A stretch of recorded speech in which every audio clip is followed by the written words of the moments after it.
Hey guys, welcome back to the channel, and today we're going to be reacting to Will Turkey and Israel go to war over Syria?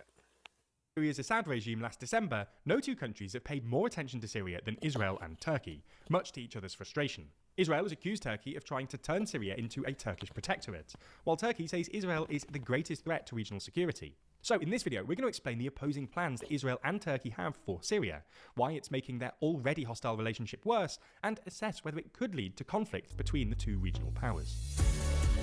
Don't both of these countries have their hands full within the countries though? Like what we talk about occupying another country?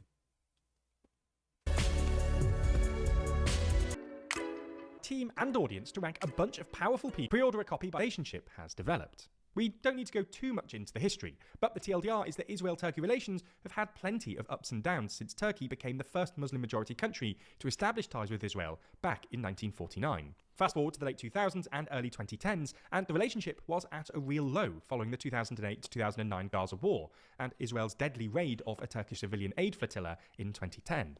Things remained pretty bad through the 2010s, but by 2022, the relationship rebounded, with full diplomatic ties restored, and Turkey eyeing joint energy projects with Israel in the Mediterranean. Relations were at a relatively high point, but this rapprochement was short-lived, as relations have collapsed since the October 7th attack and the subsequent Gaza war. However, the hostility between the two countries over what was, and still is happening in Gaza, has largely played out as a war of words, trade restrictions and legal battles, with Turkey backing the South African-led genocide case against Israel at the ICJ. But since the overthrow of Assad in early December last year, Syria has become the new battleground, over which Turkey and Israel are sparring, and no longer just rhetorically either. For example, last week, Israel bombed a number of air bases in Syria that Turkish officials had recently been scoping out as potential bases for Turkish troops to deploy as part of a planned joint defense pact with Syria, a prospect that Israel sees as posing a threat. they want to take Syria. Seems to me not like take Syria, but Turkey has like a alliance with Syria, and they want to send their troops to Syria to kind of help Syria. And From what? Israel, I guess. But why is Israel attacking Syria? I don't know what their beef is with Syria. To its own freedom of action in Syria. Israel seemingly carried out the strikes in what it saw as a limited window of opportunity to act and render the bases unusable before Turkey moved its military assets in. So while not a direct attack on Turkey, they feel like it was Turkey's trying to move in. Well, Turkey is trying to move their military assets there, yeah. But just the military, not people. Yeah, just military bases. But they don't want even the military bases there, even though it's agreed upon Syria for them to have their base there. Honestly, I don't understand it. Clear message. The Israeli foreign minister later accused Turkey of playing a negative role in Syria and warned Syria's President Ahmed al-Sharaa that if he allowed unspecified, quote, hostile forces to enter Syria and threaten Israeli security interests, then he would pay a heavy price. So what are the competing views that Turkey and Israel have over post-Assad Syria? The overthrow of Assad has provided a significant opportunity for cooperation between Turkey and the new Syrian government, not least because the Turkish government had been a long-standing supporter of the Syrian opposition and already had a cooperative relationship with the victorious HTS Islamist rebel group. The Turkish government has engaged more with the new Syrian authorities than perhaps any other government, and Turkey is primed to play a crucial role in the rebuilding of the devastated country. This comes with several clear benefits for Turkey. First, it provides business opportunities for Turkish companies, especially construction firms. Second, it gives Turkey an important ally in dealing with its own security concerns, namely the Kurdish-led forces based in Syria's northeast and remnants of ISIS. Third, it opens the door for the Turkish military to expand its footprint and sphere of influence. And fourth, helps foster the conditions for the return of Syrian refugees from Turkey. So with all these things in mind, it's Interesting, the refugees, so they want to send them back. So to help the country, build up the country and send them back. Because essentially, you were here while the war was going on. War is over now, go back. I mean, makes sense. The refuge system should be temporary until the problem resolves. So all these reasons seems reasonable to me. But even though if the problem resolved, they're going back to some place that's like destroyed. But that's why Turkey is sending their own money companies to rebuild the country.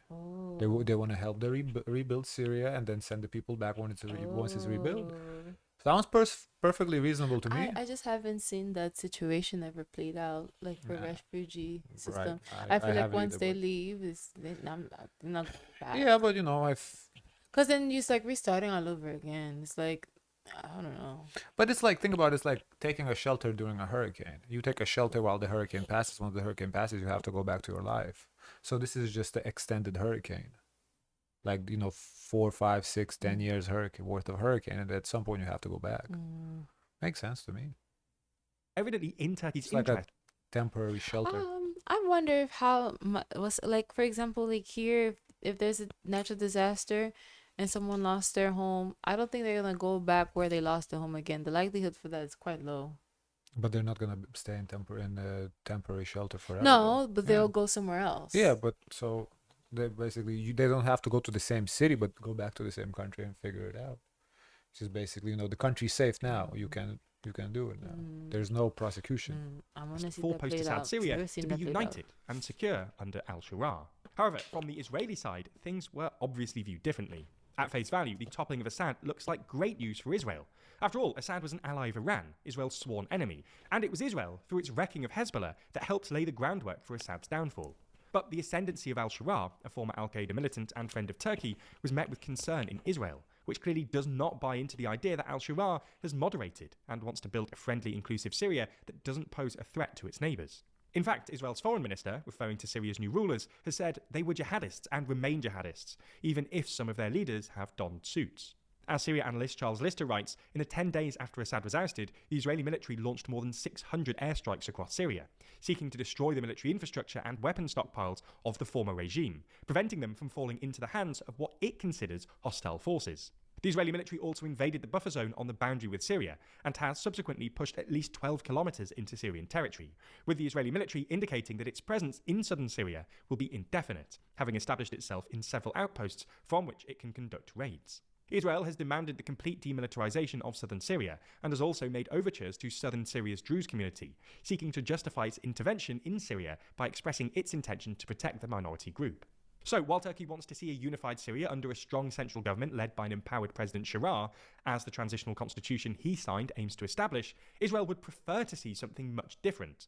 A more fragmented Syria, divided up into ethnically autonomous regions with a weaker central government unable to deter Israeli action. The Israeli government's logic is that this kind of Syria would pose less of a threat to Israel than the one being established by the new Syrian authorities. Although there are some obvious counters to this, not least the fact that the Israeli approach could risk heightening intercommunal tensions, and a weaker central government could provide an opening for an adversary, say Iran, to exploit. But that's an argument for another time. The main question now is, where do Israel and Turkey go from here? Will their tension escalate into conflict? Well, a direct conflict looks unlikely, as both sides do appear keen to avoid that outcome. According to at least one report, Israeli Prime Minister Benjamin Netanyahu is said to have made clear that Israel's recent strikes on Syrian airbases could not go ahead if Turkish assets had already been deployed, and the two sides are holding talks on deconfliction. But we shouldn't discount the possibility for the relationship to deteriorate further, especially because both Netanyahu and Erdogan have a long history of animosity and aren't known for rhetorical restraint.